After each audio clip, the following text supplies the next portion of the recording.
folks, so what you need to do, guys, first of all, to run these adverts, you're going to need to set a pixel, install a Facebook pixel onto your website. This is a simple, it sounds complicated, but what it is simply is a pixel. It's a piece of code that's placed in all the pages of your website and allows Facebook to track people that come from who have Facebook accounts who land on your website and build a list that allows you to then from that track those people and turn them into audiences that you can remarket to.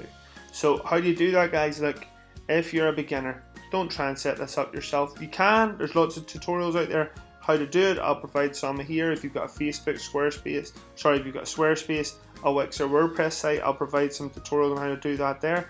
But the best thing you do is reach out to your website developer and go to facebook.com/events manager, or just go to your business tools, then click events manager. You're going to come to this page here. Then you're going to click continue pixel setup. You're going to install code manually. You're going to either copy the code or you're going to email the instructions. And from here, I want you to type in your web developer's email address. So I'll just type in my own, and that's going to be welcome-hub.com. By doing this, click send.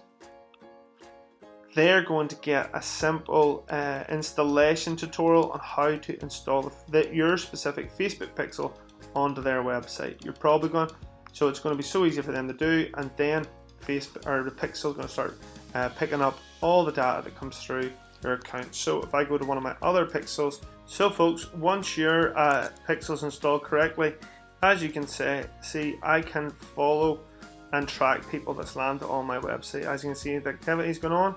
I'll be able to follow and track these people.